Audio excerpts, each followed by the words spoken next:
Здраво и добре дојдовте во третото видео од бесплатната програма на Мастер LinkedIn Бараш работа. Во ова трето видео ќе дискутираме за мотивационо писмо. Мотивационото писмо е вториот и клучен сегмент заедно со CV-то, кој што најчесто повеќето работодавци го бараат или би сакале да го видат од нас. Иако има доста разговори и незаинтересираност или незадоволност од кандидати за мотивационо писмо и често добиваме прашања од типот на кој се уште бара мотивационо писмо, дали е потребно мотивационо писмо, кој се уште има волја да го пишува истото. Го забележуваме трендот дека многу работни позиции го бараат истото, без разлика дали се работи за македонски компании или кога бараме работа на далечина странски компании. Па затоа сакаме да ве опремиме да добиете темплет за мотивационо писмо кој што ќе го видиме во ова видео и исто така по тој ист темплет ќе најдеме оглас и ќе напишеме мотивационо писмо конкретно со тој оглас. За да ви покажеме како може да го прилагодите мотивационото писмо и како може да го напишете за да на некој начин ги објасните вашите вештини, вашето искуство и како вие сте добар фит за компанијата.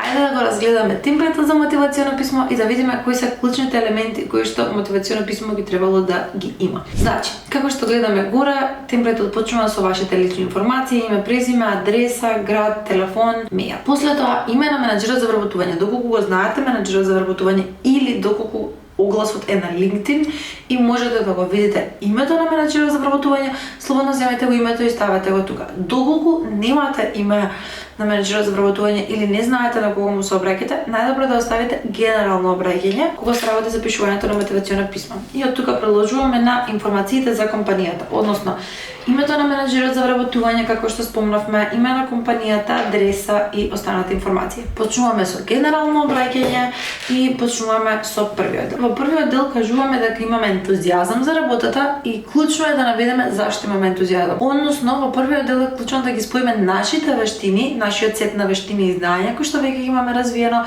заедно со вештините и знаењето кое што се бара на огласот. Во вториот дел е добро да раскажеме одредено достигнување. Значи, одреден проект или вештина кој што ние сме ги направиле во текот на нашето професионално искуство и преку тие вештини кои што ние сме ги премениле во нашата последна позиција, пример како што може да видите тука во таа компанија, тука го пишуваме проектот и достигнувањето. И со ова наведуваме како ние сме развиле одредени вештини кои што се потребни за работата и затоа сметаме дека ние сме добар кандидат и дека ние ќе бидеме корисни за нивната тимска работа и целите на компанијата. Во третиот дел повторно наведуваме како можеме ние да ги споиме на некој начин нашите вештини и фирмата. На тоа го правиме како заклучок. Значи во првиот дел ние почнуваме со зашто сме ние добар кандидат за компанијата, ги наоѓаме нашите вештини и знаења и ги спојуваме со тоа што го бара огласот.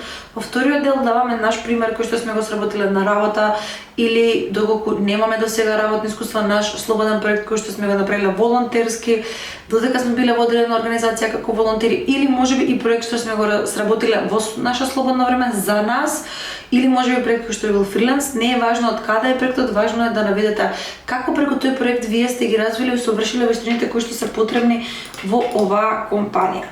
Значи, повторно, тука користиме на некој начин раскажување на приказна и сакаме да дадеме неколку реченици за нашата вештина. Од таму се вртиме назад на заклучокот, каде што викаме со оглед на нашето претходно искуство и вештини, затоа сметам дека сум добар кандидат за оваа работа. Се заблагодаруваме за тоа што некој го прочитал мотивационото писмо, им пишуваме дека се надеваме на можна соработка и им кажуваме дека може да не исконтактираат за да закажеме средба доколку се заинтересирани. И на крај може да завршите со почит и вашето име и презиме. Ова е темплет кој што ќе може да го најдете во описот на ова YouTube видео и исто така ќе може да го најдете во нашиот хаб на ресурси на Instagram и на LinkedIn, каде што кога ќе кликнете на линкот во описот можете да ги најдете сите наши темплети, темплетот за CV, темплетот за мотивационо, исто така и други ресурси кои што ние ќе ги споделиме со вас. Исто така сакавме да ви покажеме и готов пример, па разгледавме актуелни работи во моментов и најавме во Native Teams позиција за маркетинг дизајнер.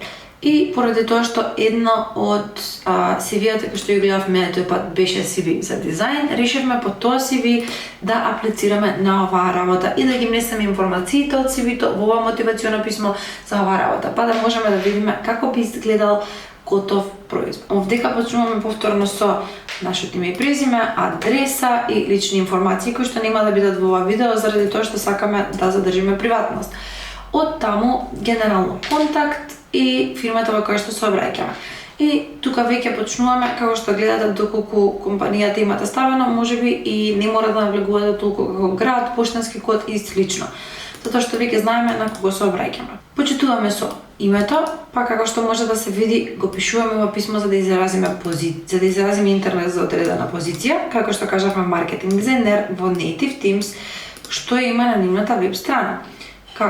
Како искусни дизајнери, ние аплицираме за повеќе годишно искуство за да водиме проекти за дизајн. Кажуваме како во сегашната улога, значи во претходното видео покажавме дека во CV-то за дизајн се работи за Creative Lead. И тој Creative Lead исто така имаше 50 успешни проекти во корпорат. И сега тука ја носиме таа приказна и ја развиваме. Значи аплицираме за сегашната улога на маркетинг дизајнер. Имаме работа како Creative Lead и сега тука нагласуваме. Успешно го менаџирав развојот и имплементацијата на над 50 кампањи за корпоративни клиенти, истовремено одржувајќи строги стандарди за квалитет и креативност, што директно придонесува за зголемување на бренд препознатливост и клиентска лојалност. Ова искуство ме научи како ефективно да соработувам со маркетинг тимови за создавање кохерентни и привлечни маркетинг стратегии што резултираат со значително зголемување на ангажманот на корисниците и нивното користење на веб страните и апликациите. Во овој параграф е многу важно да искажеме дека ние ги имаме стигнато вештините и знанието кои што во работната позиција ги бара. Па затоа тука навлагаме во работната позиција, даваме пример со 50 кампањи и нагласуваме како ние преку тие 50 кампањи сме работеле на бренд awareness, на брендинг и генерално на маркетинг, за корисниците на веб платформите или апликациите да имаат поголемо користење на истите тие платформи, без разлика дали се работи за веб платформа или апликација. И со тоа нагласуваме дека ние имаме можноста. Значи, како што зборувавме претходно, клучни елементи во секое мотивационо писмо. На некој начин запознавање во првиот параграф кој што го гледаме и кажување за која улога сме ние заинтересирани и зашто. Како ние имаме искуството стекнато за да можеме да работиме во таа позиција. Дополнително ги наведуваме нашите технички вештини кога водиме кон заклучокот. Значи дополнително наведуваме дека ние имаме професионално искуство, дека имаме експертиза со Figma и со Adobe Creative Suite, дека можеме лесно да се прилагодиме на различни проекти и тука нагласуваме дека нашата посветеност за усовршување и способноста за брзо совладување на нови вештини и технологии го прави овој кандидат идеален кандидат за позицијата на маркетинг. Поради тоа што има претходно искуство за маркетинг агенција, има исто така и дизајн искуство. Многу е важно кога ги пишуваме мотивационите писма да покажеме ентузијазам, желба за работа, посветеност, но исто така и да ги споиме нашите вештини без разлика дали сме ги стекнале на работно место или индивидуално дома, да ги нагласиме дека сме добар фит за работната позиција. И на крај завршуваме повторно како што спомнав и со претходниот темплет за благодарување. Кажуваме дека би сакале да допринесеме кон растот на Native Teams и дека би сакале да им се заблагодариме што го разгледаат нашето мотивационо писмо и резюме и со очекуваност и со нетрпение очекуваме да добиеме одговор. Сакавме да поставиме пример тука и јас лично сакав да има пример поради тоа што нели кога гледаме темплет секогаш се прашуваме подобро како да го направиме овој темплет за нас, како да го смислиме, како да го на некој начин пополниме и сега точно можеме да видиме како изгледа истото. Значи може да видиме според одреден description опис кој што е земен тука. Ние веќе сме ги виделе очекувањата, потребните requirements и бенефитите за работа во оваа компанија. Веќе сме виделе се што е потребно. Сме взеле темплет за мотивационо писмо. Како што го видите, темплетот е многу пократок. Мотивационото писмо исто така би требало да споменам дека на страна од клучните елементи кои што почнуваат со вовет и зашто сме заинтересирани, главен дел каде што раскажуваме за вештини дека сме ние добар фит со компанијата, заклучок и благодарност исто така би требало да не биде подолго од една страна.